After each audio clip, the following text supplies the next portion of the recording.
Hi everyone. So today I am going to talk about medical marijuana and kind of what it is and what it is used to treat, because I think there is a big misconception, especially here in Utah and within this conservative culture that we have, that marijuana is nothing more than an illegal substance, that it doesn't serve any other purpose beyond that it is just something that gets you high, and that's not true at all.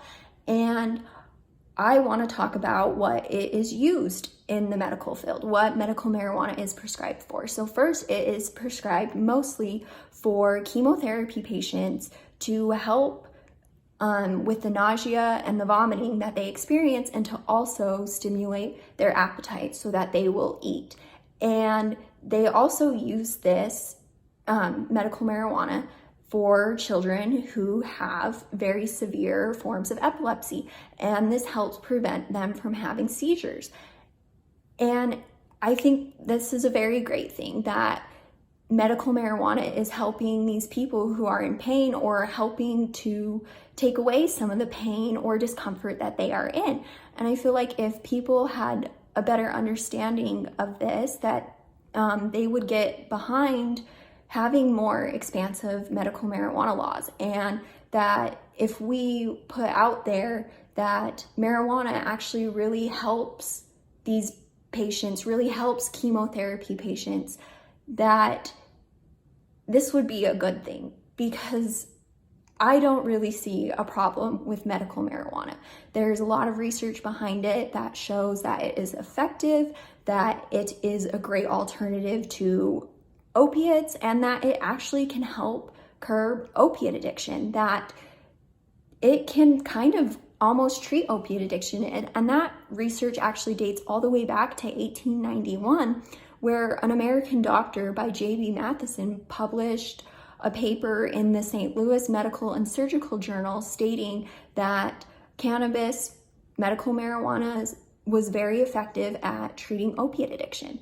And I feel like this is another great thing, because not only can it be an alternative to opiates, it can also help treat people who are currently addicted to opiates. And this is a really big problem within Utah and within the US.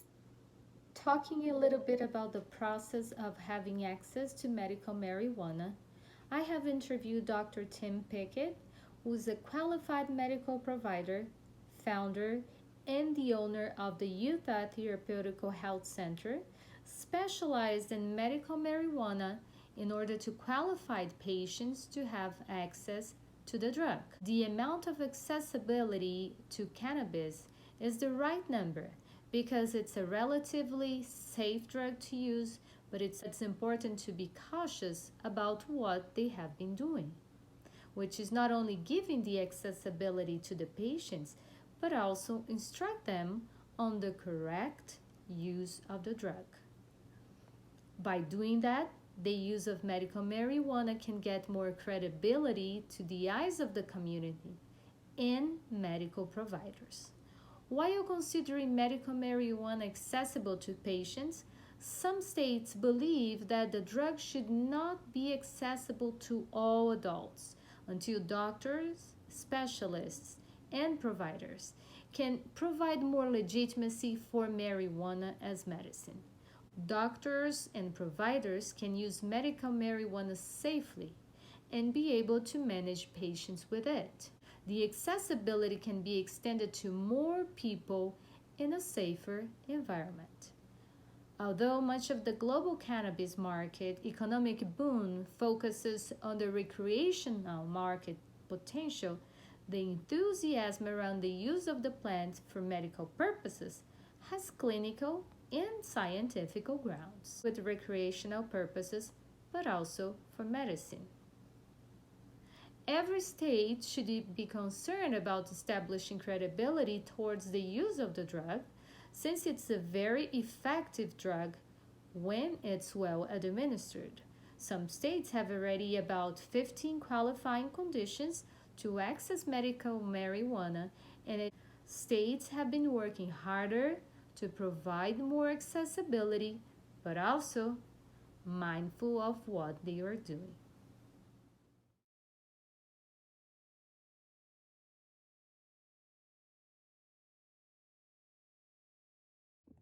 Medical marijuana misconceptions. There are many misconceptions. I may not be able to mention them all in this video. However, I will cover as much as possible.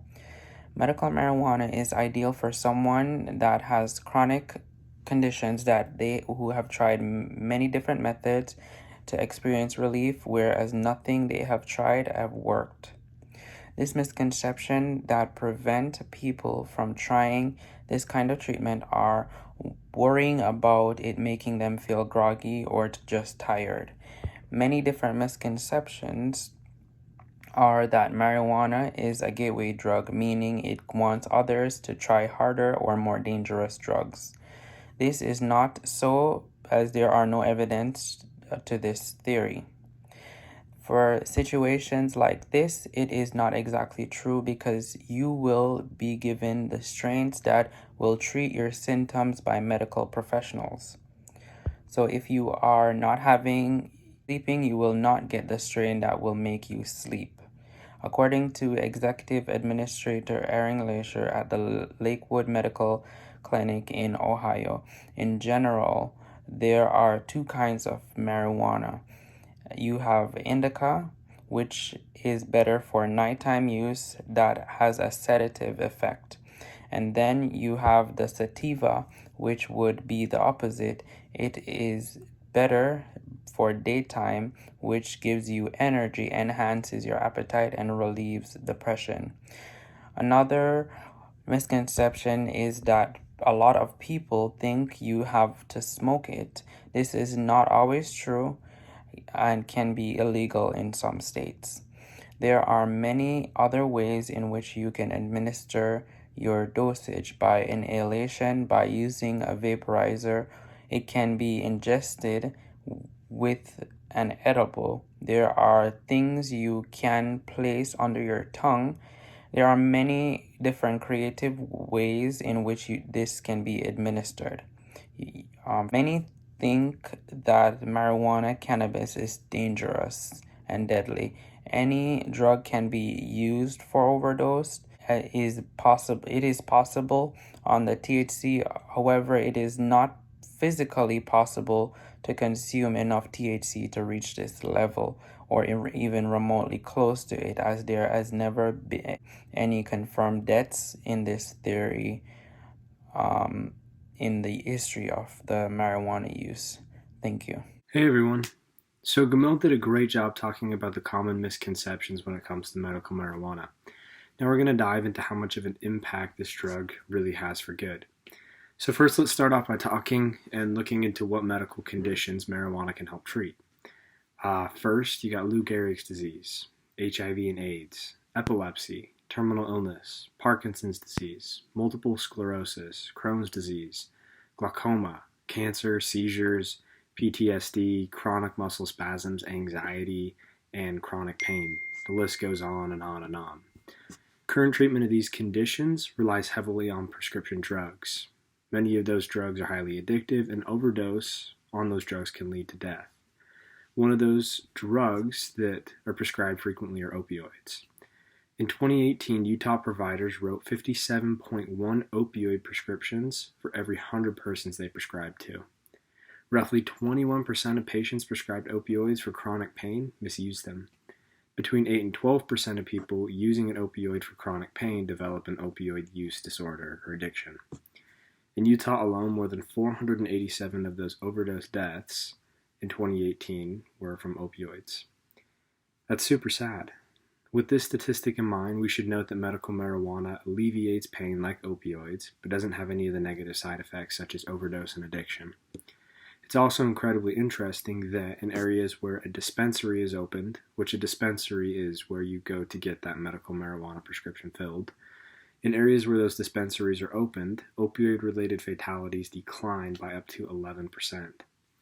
We know that medical marijuana has the potential to do much of what opioids do, but only in a safer manner without the negative side effects. The big problem is that there isn't awareness for this drug and its potential for saving lives and mitigating pain. After listening to all my classmates and all the information that they shared with us about medical marijuana, I would like to share my experience about how we can get more trustable information regarding this topic. So I decided to look for information that I can use and apply here in Utah, because if you are looking in the internet, you are going to find a lot of information that apply for different state, and different state has have different rules for medical marijuana uses. So there's a government website that is called utah.gov, where you can find the Utah Medical Cannabis Program. In this website you have different tools. For example, if you would like to read about the law that talk about medical marijuana, you can find it. If you would like to read for experience for different patients that are using this medicine, you can read some experience. In this website they give you some steps that you have to follow in order to get an approval for use of this treatment.